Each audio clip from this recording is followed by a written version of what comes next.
La pureza de la teoría jurídica debe asegurar su carácter científico. Hans Kelsen. Bienvenido, abogado Fonseca, a esta presentación del grupo número 3, que está conformado por quien se dirige a usted, Matías Rafael Ara Martínez, Olger Darío García Solórzano, Matías Daniel Santisteban Benavides, Dana Micaela Ferrín Zambrano y Anelis Caterina Zambrano Hidalgo. Sin más preámbulo, damos comienzo a la presentación. Teoría pura del derecho. La teoría pura del derecho de Hans Kelsen es una obra fundamental para la filosofía del derecho, la cual busca comprender el derecho como un sistema autónomo y objetivo, libre de las influencias de la moral o la sociología. Kelsen explora la estructura y la lógica del derecho buscando identificar las normas que lo constituyen y su relación jerárquica. Contexto y objetivo principal.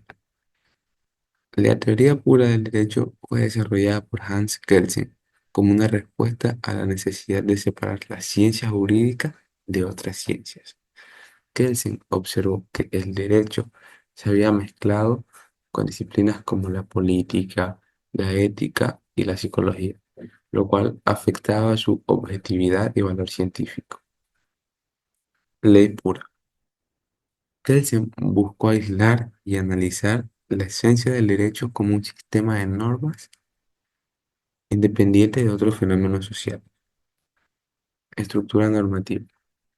La teoría de Kelsen se centra en la estructura jerárquica de las normas jurídicas, donde cada norma deriva su validez de una norma de rango superior.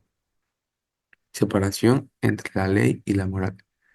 Kelsen sostiene que el derecho debe evaluarse en función de su coherencia interna y validez, y no de su contenido moral. ¿Por qué se le denomina pura?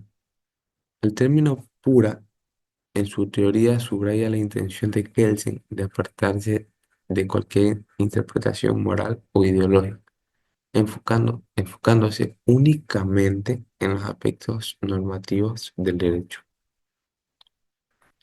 Características fundamentales: objetividad y neutralidad. Kelsen rechazó cualquier vinculación entre el derecho y la política y la moral, insistiendo que una teoría del derecho debe ser objetiva y neutral.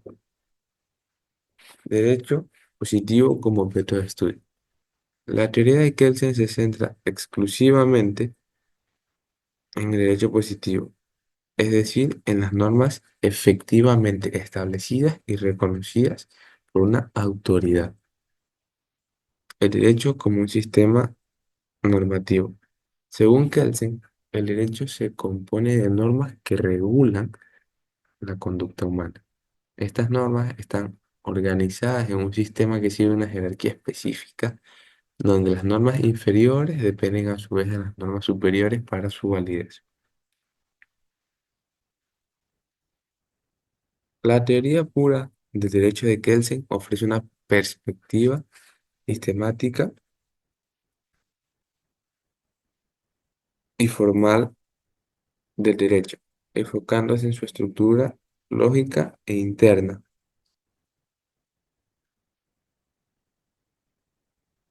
Su enfoque normativista que distingue el derecho de la moral y la sociología ha tenido un impacto profundo en el pensamiento jurídico contemporáneo.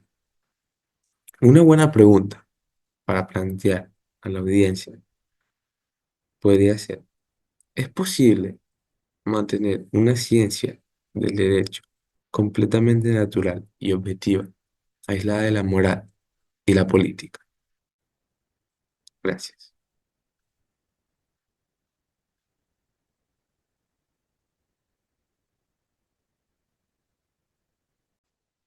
Jerarquía normativa. La jerarquía normativa es la teoría del derecho de Hans Kelsen, que es un concepto fundamental para entender cómo las normas jurídicas se organizan y se relacionan entre sí en un sistema jurídico.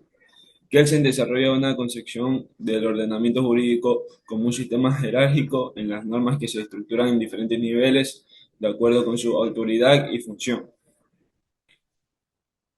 Teoría de Kelsen.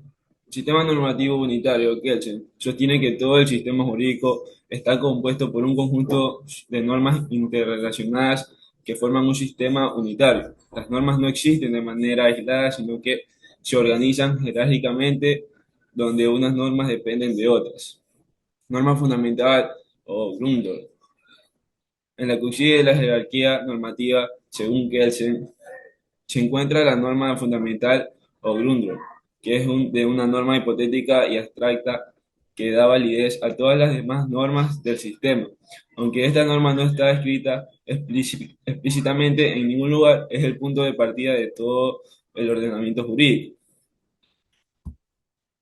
¿Cómo están organizadas las normas jurídicas y sus niveles? Hay normas superiores y normas inferiores. A continuación, las normas jurídicas se organizan en diferentes niveles. Como normas constitucionales, en la siguiente nivel después del Grundlagen, se encuentran las normas que constituyen a la estructura fundamental del ordenamiento jurídico, como la Constitución, que estas normas tienen mayor jerarquía y son la base para la creación de las normas de nivel inferior. Normas ordinarias, las normas que derivan de la Constitución y regulan aspectos específicos de la vida social, como leyes, decretos y reglamentos, que ocupan un nivel inferior. Estas normas deben respetar las normas de mayor jerarquía y son válidas mientras no contravengan las disposiciones constitucionales. Normas secundarias. A su vez pueden existir normas aún más específicas como regulaciones administrativas o resoluciones judiciales que deben ajustarse a las leyes y la Constitución. Cómo las normas dependen una de otra. La validez de una norma en el sistema kelsenino depende de su conformidad con la norma superior. Es decir, una norma inferior es válida si está de acuerdo con las normas superiores de las que dependen esta relación de dependencia y validez de su función de la jerarquía. Es lo que da la cohesión y orden al sistema jurídico. La norma que otorga la validez de Kelsen describe que una forma inferior puede ser modificada, derogada o suspendida por una norma de rango superior. Si una norma inferior contradice una norma superior, pierde su validez. Gracias. Saludos, mi nombre es Ricardo Río Artiaga Artiaga, integrante del grupo 3, y yo voy a explicar qué es la Grundnorm y su importancia en la teoría de Kelsen, y cómo justifica la validez de las demás normas. La Grundnorm, o norma fundamental, es un concepto esencial en la teoría pura del derecho de Hans Kelsen. Según Kelsen, toda norma es válida porque deriva de una norma superior, pero para que el sistema jurídico sea coherente, debe haber una norma última que no dependa de ninguna otra. Esa es la Grundnorm. Esta norma fundamental no es una ley escrita ni una norma jurídica en el sentido común. Más bien, es una suposición que aceptamos como el punto de partida del sistema, una norma que justificamos sin recurrir a otra norma. Es la base que sostiene todo el sistema jurídico y le da coherencia. La importancia de la Grundnorm radica en que permite que cada norma encuentre su fundamento en una norma superior. Asimismo, creando una jerarquía normativa, que al final de esa jerarquía, la Grundnorm actúa como la norma primaria que otorga validez a todas las demás. Sin esta norma fundamental, el sistema carecería de un fundamento último y perdería cohesión y estabilidad, ya que cada norma tendría que justificarse fuera del sistema. En definitiva, la Grundnorm es la base invisible que sostiene todo el orden jurídico y lo convierte en un sistema cerrado y autorreferencial. Gracias a ella, el derecho adquiere estructura y legitimidad, ya que cada norma tiene un fundamento en última instancia en la Grundnorm. Así, la teoría de Kelsen establece una estructura normativa clara y autorregulada, que permite entender el sistema jurídico como un todo coherente y justificado desde su raíz. Muchas gracias. El derecho es una ordenación normativa del comportamiento humano, lo que significa un sistema de normas que regulan el comportamiento humano. Hans Kelsen. Mi nombre es Anelis Caterina Zambrano Hidalgo y hoy vamos a hablar sobre la teoría pura del derecho. La jerarquía normativa y el concepto de Grundnorm o norma fundamental. La jerarquía normativa y el concepto de Grundnorm o norma fundamental son pilares fundamentales en la estructura y funcionamiento de los sistemas jurídicos contemporáneos. A continuación voy a exponer sobre su importancia y su aplicación práctica. La jerarquía normativa es un principio del derecho que establece un orden de prelación entre las diferentes normas dentro de un sistema jurídico. Esto asegura que las normas de menor rango se subordinen a las de un mayor rango, garantizando así la coherencia y la consistencia en la aplicación del derecho. En la cúspide de esta jerarquía se encuentra la Constitución, que es la norma suprema del ordenamiento jurídico y establece las bases y los principios fundamentales del Estado. Le siguen las leyes orgánicas y generales, que estas desarrollan los principios constitucionales, y luego van las leyes ordinarias, que son los reglamentos y otras disposiciones de un menor rango. El concepto de Ground Norm, desarrollado por Hans Kelsen, refiere a una norma hipotética y suprema que sirve como fundamento último del orden jurídico. Esta Ground Norm no necesita ser justificada por otra norma, ya que se presume su existencia y su validez, actuando como punto de partida del sistema normativo. En muchos sistemas jurídicos, la Constitución es vista como la expresión completa de esta Ground Norm. Ejemplos prácticos. La Constitución como norma superior. En los Estados Unidos, la Constitución actúa como la norma superior. Cualquier ley que contradiga la Constitución puede ser declarada inconstitucional por la Corte Suprema, lo que ilustra cómo la Constitución funciona como la Ground Norm de la cual derivan todas las demás normas. Luego tenemos el control de constitucionalidad. En España, el Tribunal Constitucional revisa y anula leyes que no se conformen a la Constitución. Este control asegura que las normas de menor rango respeten los principios y los valores establecidos por la Ground Norm. El derecho internacional y constitución. Por ejemplo, en México, los tratados internacionales en materia de los derechos humanos, una vez ratificados, tienen un rango constitucional.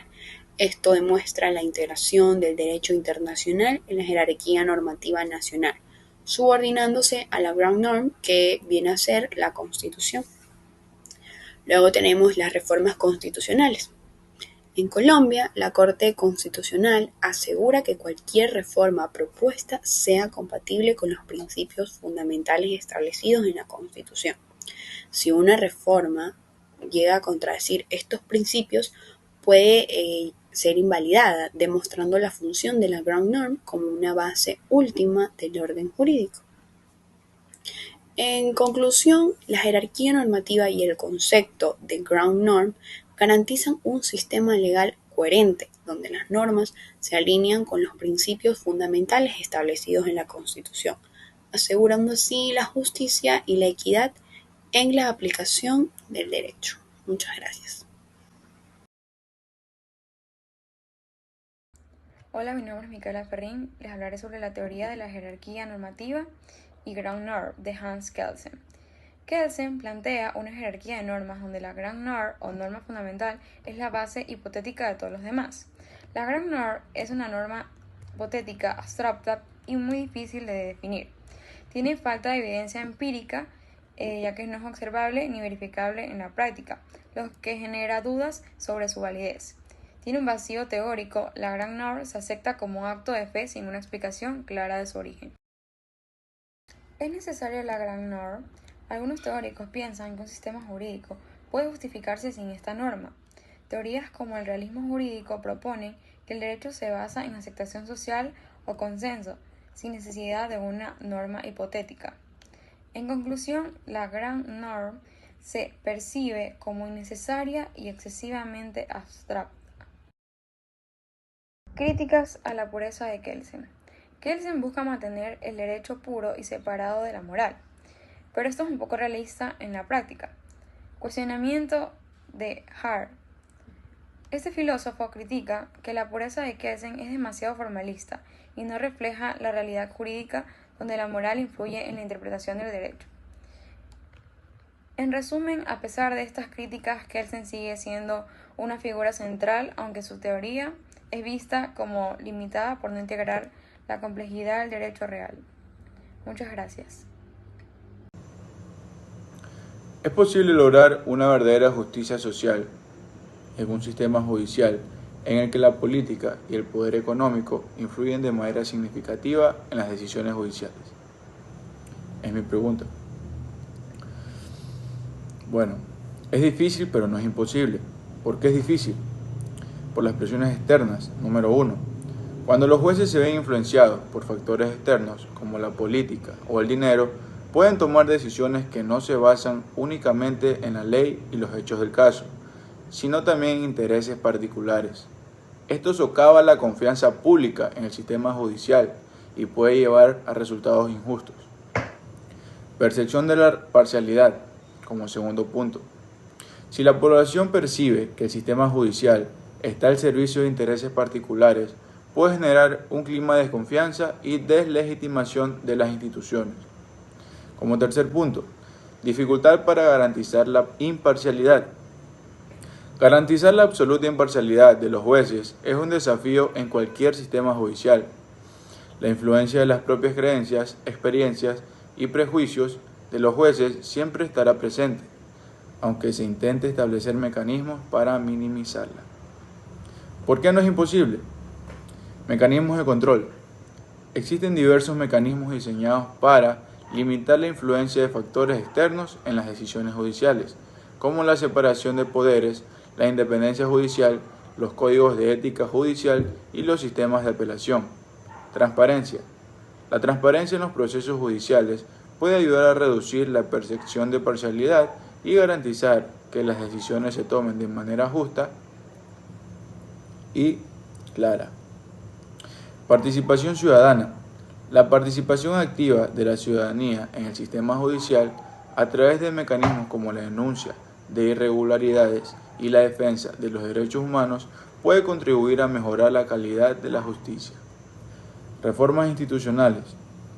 La implementación de reformas institucionales profundas puede ayudar a fortalecer la independencia judicial y a reducir la influencia de factores externos. En conclusión, lograr una verdadera justicia en el sistema judicial influenciado por factores externos es un desafío constante. Sin embargo, es posible avanzar hacia un sistema más justo y equitativo a través de la implementación de medidas que promuevan la transparencia, la independencia judicial y la participación ciudadana. Para lograr este objetivo es fundamental tener en cuenta estos temas. Fortalecer la independencia judicial, que es garantizar que los jueces puedan tomar decisiones sin presiones externas. Segundo, promover la transparencia, es decir, hacer públicos los procesos judiciales y las decisiones tomadas. Tercero, establecer mecanismos de control, como es implementar sistemas de control que permitan detectar y sancionar cualquier tipo de irregularidad. Educar a la ciudadanía, informar a la población sobre sus derechos y sobre el funcionamiento del sistema judicial.